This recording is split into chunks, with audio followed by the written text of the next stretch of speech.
Welcome viewers, welcome back to my channel. আমি আজ আপনাদের একটি গরমকালে বাচ্চাদের জামা কাটিং এবং সেলাই করে দেখাবো। এটি 3 থেকে 4 বছরের বাচ্চাদের জন্য তৈরি করছি এবং আমি এখানে 1 গজ 2 গিরা পরিমাণ কাপড় নিয়েছি। তো কাপড়টাকে 4 ভাঁজ করেছি এবং বন্ধ সাইড নিচের দিকে, খোলা সাইড বাইরের দিকে।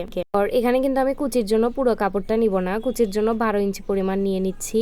তো হেলদি বাচ্চা হইলে আপনারা 14 ইঞ্চি পরিমাণ নিয়ে নেবেন। তো প্রথমে এলাস্টিকের জন্য আমি 1 ইঞ্চি এবং আর্মহোলের জন্য 3 ইঞ্চি নেব। এখানে আসলে কাটিংয়ের কিছুই নেই, কাটিং একদমই সহজ। তো আর্মহোলটা আমরা যা আর্মহোল নেই তার থেকে 1 ইঞ্চি কমিয়ে নেবেন বাচ্চাদের ক্ষেত্রে, জামায় জানেন। তো এখানে 3 ইঞ্চি এবং এলাস্টিকের 1 ইঞ্চি নিয়ে এটিকে জাস্ট কেটে নিলাম। তো এই সেম মাপ ফলো করে আপনারা যে কোনো বাচ্চারই তৈরি করতে পারবেন, কিন্তু 6 বছরের বাচ্চা, 5-6 বছরের বাচ্চার ক্ষেত্রে পুরো কাপড়টাই কুচিয়ে নেবেন। তো এখানে দেখুন আমি 2 ইঞ্চি পরিমাণ নিয়েছি ফিতার জন্য, অর্থাৎ বেল্ট দিব কাঁধে। তো এলাস্টিকের অংশটাকে এইভাবে ভাঁজ করে আমি সেলাই দিয়ে নিচ্ছি। তো এখানে আমরা এলাস্টিক অ্যাডজাস্ট করব। সেমভাবে অপর একটি পার্টেও আমরা এলাস্টিকের ঘাট তৈরি করে নিচ্ছি। তো এটা কিন্তু আমরা উল্টা দিকে সেলাই করে এলাস্টিকের ঘাটটি তৈরি করে নিচ্ছি।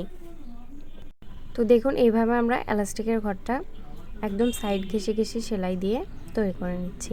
তো এই জামাটি আপনারা 5 মিনিটেই তৈরি করতে পারবেন। তো এবার আমরা এলাস্টিক নিয়ে নিব, 1/2 ইঞ্চি এলাস্টিকটা নিব। নেওয়ার পর 9 ইঞ্চি পরিমাণ এলাস্টিক নিয়ে নিচ্ছি। তো আপনারা 8 ইঞ্চি পরিমাণ নিলেও হবে। তো এলাস্টিকটা বড় নেওয়াই ভালো, তাহলে লাগাতে অনেক সুবিধা হয়। তো এলাস্টিকের মাথায় এইভাবে সেফটি পিন দিয়ে আমি এলাস্টিকটাকে জামার ভিতরে দিয়ে দিচ্ছি।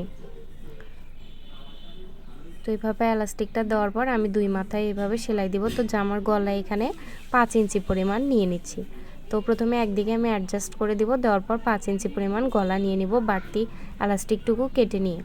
তো এখানে আমি ফিতার সাহায্যে 5 ইঞ্চি পরিমাণ গলাটি নিয়ে নিচ্ছি। তো 5 ইঞ্চি রেখে বাকি কাপড়টুকু আমরা এলাস্টিকটুকু কেটে নিব কুচিগুলোকে বসিয়ে।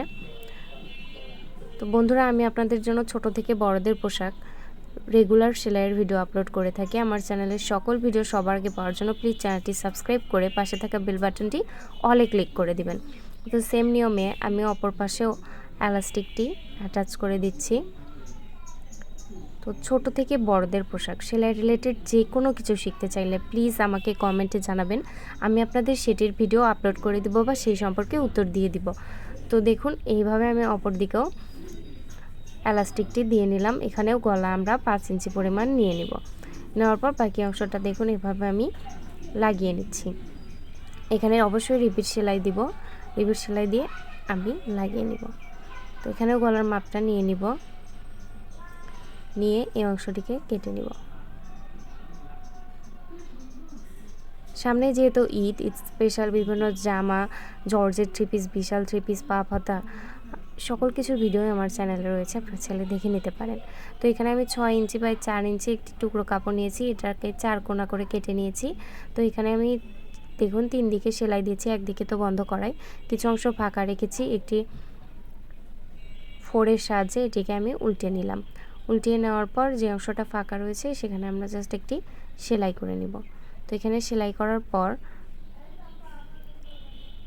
এখানে আমি কোণার মাথা বের করে নিয়েছি। এবার মিডলে কাপড়টার এইভাবে ভাঁজ দিয়ে আমি মিডলে দেখুন সুই দিয়ে এভাবে ফোড় তুলব, কোনো গিট সেলাই দেবো না। ফোড় তুলে এখানে এরকম কুচির মতো পড়বে, তারপর এটিকে পেঁচিয়ে নিব। আমরা পেঁচিয়ে নেওয়ার পর এই জামারই টুকরো কাপড় নিয়ে নেব, নেওয়ার পর এটিকে ভাঁজ করে এটার মিডলে এইভাবে অ্যাটাচ করব, অ্যাটাচ করে এখানেও সেলাই দিয়ে দিব।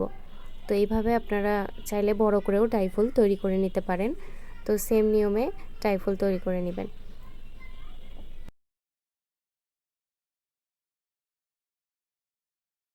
এবার এই টাইফুলটাকে আমি জামায় অ্যাটাচ করে দিব সুই সুতার সাহায্যে। তো দেখুন এটিকে আমি অ্যাটাচ করে গিট সেলাই দিয়ে দিব। তো দেওয়ার পর এবার আমরা কাঁধ লাগাবো। তো কাঁধের জন্য আমরা 6 ইঞ্চি পরিমাণ নিয়ে নিব, 3 ইঞ্চি করে বাচ্চাদের কাঁধ হবে। তো এই জন্য প্রথমে দেখুন 2 ইঞ্চি কাপড় নিয়েছিলাম, এটাকে 2 ভাঁজ করে প্রথমে এক সাইড থেকে লাগিয়ে আমাদের যে আর্মহোলের টুকু সেলাই দেওয়ার পর এখান থেকে শুরু করে আমরা 6 ইঞ্চি পরিমাণ নিয়ে নিব। তো দেখুন এখানে আমি 6 ইঞ্চি পরিমাণ নিয়ে নিয়েছি কাঁধের জন্য, নিয়ে এখানে রিপিট সেলাই দিয়ে নিব। তো এক পাশে প্রথমে লাগিয়ে নিলাম, এবার উল্টার পাশে ঠিক বিপরীত পাশে একটি লাগাবো। তো এই হাতার যেই পাশে হবে তার বিপরীত পাশে এটা লাগাবেন, একসাথে দেখে নেবেন। বা চাইলে আপনারা একটা হাতাতেই দুইটা, মানে একটা পার্টেই দুইটা লাগিয়ে পরে অপর পার্টেও লাগাতে পারবেন, যেটা সুবিধা মনে হয় সেইভাবেই লাগাতে পারেন। তো দেখুন এইভাবে আমি অপর একটি পার্টে এইভাবে নিয়ে এখানেও 6 ইঞ্চি পরিমাণ নিয়ে নিচ্ছি। তো চাইলে সামনের পার্টে এইভাবে দুই পার্ট আপনারা লাগিয়ে নিতেন, লাগিয়ে নেওয়ার পর আর্ম হোলটা লাগাতে পারতেন, তো সেটাও হবে। আবার এইভাবে লাগাতে চাইলে এইভাবেও হবে। তো আমি এটি লাগানোর পর দেখুন এখানে 6 ইঞ্চিতে দাগ দিয়ে নিয়েছি। নেওয়ার পর এই 6 ইঞ্চির থেকে ধরে আমি অপর একটি পাশ নিয়ে 2 সোজা দিকে একদিকে রেখে ফিতাটিকে লাগিয়ে নিলাম। ঠিক সেম নিয়মে এখানেও 6 ইঞ্চিতে ধরে এভাবে ভাঁজ দিয়ে অপর পাশেও একটি ফিতাটিকে লাগিয়ে নিব, তাহলে আমাদের জামার কাঁধ তৈরি হয়ে যাবে। এরপর 2 সোজা দিক একদিকে রেখে আমরা সাইডে সেলাই দিয়ে নিব। তো সেলাইয়ের সময় এটা মনে রাখবেন 2 সোজা দিক একদিকে। তো প্লিজ বন্ধুরা আমার চ্যানেলের সকল ভিডিও সবার আগে পাওয়ার জন্য চ্যানেলটি সাবস্ক্রাইব করে পাশে থাকা বেল বাটনটি অলে ক্লিক করে দিবেন। এরপর আমরা নিচে চিকন করে মুড়ি সেলাই দিয়ে দিব, তাহলেই জামাটি কমপ্লিট।